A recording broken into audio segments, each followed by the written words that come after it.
In the heart of the Sahel, a quiet but powerful revolution is taking place, not on the battlefield, but in the realm of economic policy. On June 20th, 2025, in the bustling city of Maradi, Niger officially launched one of its most ambitious reforms yet under the leadership of President Abdourahamane Tchiani. The government announced a 35% reduction in cement prices, a strategic decision designed to make construction and infrastructure development more affordable, stimulate economic growth, and empower ordinary Nigerians to build their own homes, schools, and businesses. The move is part of a larger national effort to restore economic stability, rebuild after sanctions, and set Niger on a self-reliant path following years of external pressure. For a country long burdened by high building costs and limited access to affordable materials, this policy signals a transformative new chapter in Niger's development story. The Maradi region, one of Niger's busiest trade and construction hubs, was chosen to mark the official launch of the initiative. On that historic day, government officials, regional authorities, business representatives, and citizens gathered to witness the beginning of what many are calling the economic rebirth of Niger. At the ceremony, officials unveiled the new controlled price of cement, 55,000 CFA francs per ton, down from the previous market rate of around 80,000 CFA. That difference of nearly 35% represents more than a mere economic statistic. For millions of citizens and small contractors, it could mean the difference between dream and impossibility, between having a roof and remaining under the open sky. The reform applies specifically to the cement type CMD Secu 32.5R, a widely used grade for housing and infrastructure projects. The measure was made possible by a special tax regime established by the government earlier, signed into law by the country's ruling council under President Tchiani's leadership. This regime grants sweeping exemptions to local producers and importers of cement, removing taxes and customs duties on essential production materials, such as coal, packaging, and energy used in cement manufacturing. The result is a deliberate, structured, and legally supported drop in prices aimed at boosting both public and private construction projects. Cement may seem like a simple commodity, but in developing nations like Niger, it plays a crucial role in shaping the country's physical and economic landscape. The affordability of cement determines whether cities expand, whether new schools and hospitals are built, and whether families can afford to construct decent homes. For years, Niger faced one of the highest cement prices in the region due to heavy import dependence, logistical challenges, and limited local production capacity. Many households were priced out of the construction market, while government infrastructure projects suffered from ballooning costs. The new reform is a direct response to these long-standing obstacles. By lowering prices through fiscal incentives rather than arbitrary price controls, the government hopes to encourage private investment in both production and construction, creating a ripple effect across multiple sectors, from transportation and energy to small-scale housing and manufacturing. According to Niger's Ministry of Commerce, this decision is not only about economics, it is about dignity. By reducing the cost of the most basic building material, the government is effectively enabling citizens to build their own future. Every block, every wall, every foundation poured under this policy becomes a symbol of self-reliance and sovereignty. Since coming to power in 2023, General Abdourahamane Tchiani has consistently positioned himself as a reformist leader seeking to rebuild Niger's economy on its own terms. Facing sanctions and isolation from regional blocs after the coup, the transitional government turned inward, focusing on agriculture, energy, and industrial policies designed to strengthen the domestic market. This cement price reduction fits squarely into that vision.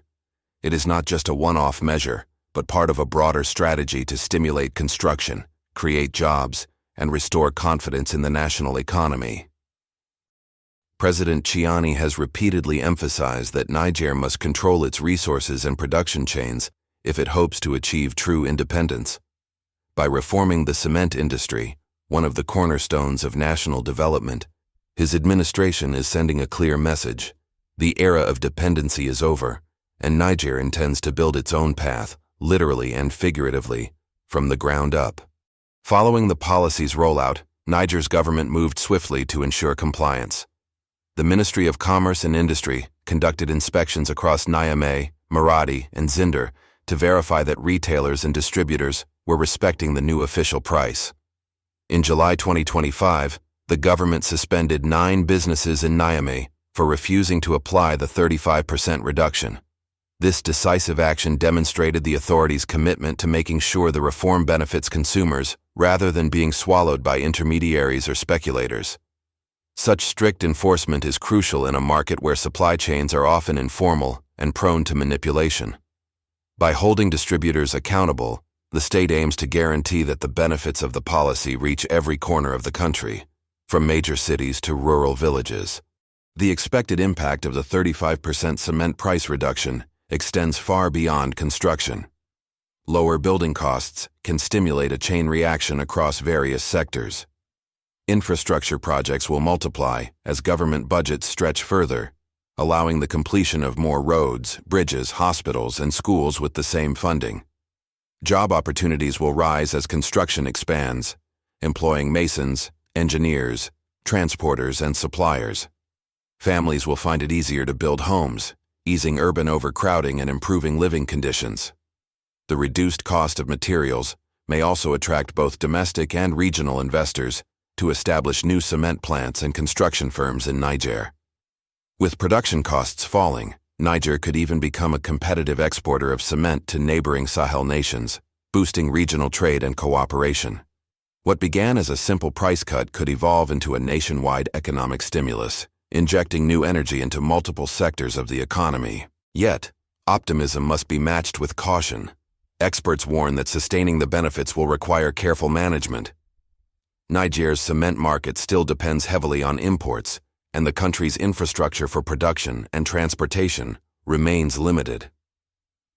The success of this reform will depend on whether tax reliefs translate into real investment in local production capacity.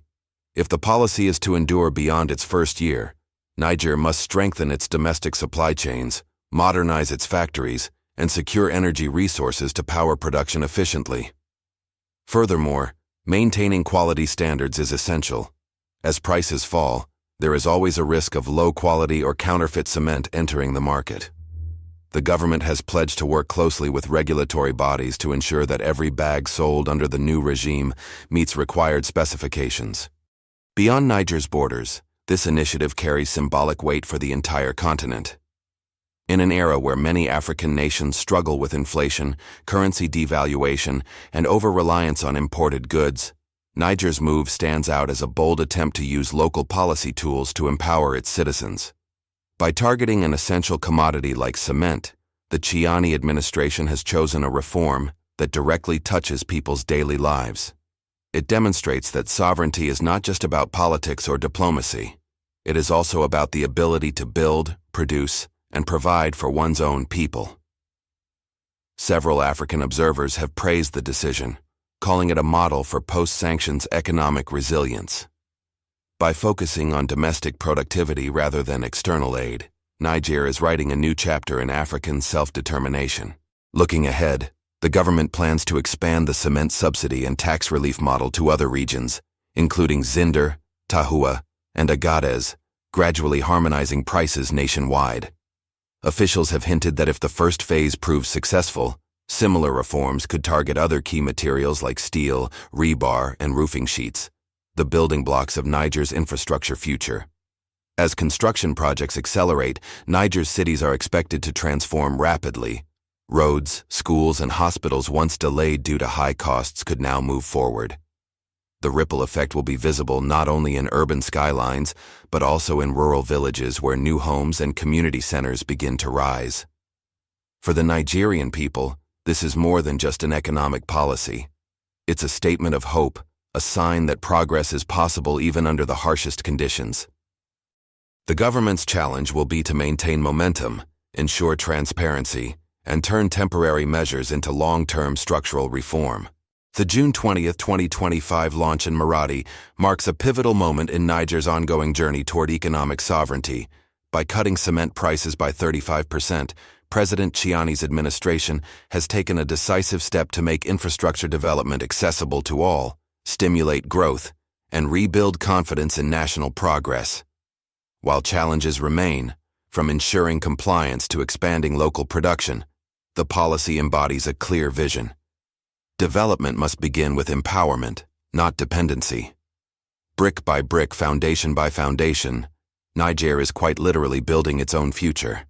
And as the dust rises from new construction sites across the Sahel, it carries with it the promise of a nation determined to stand tall on its own strength.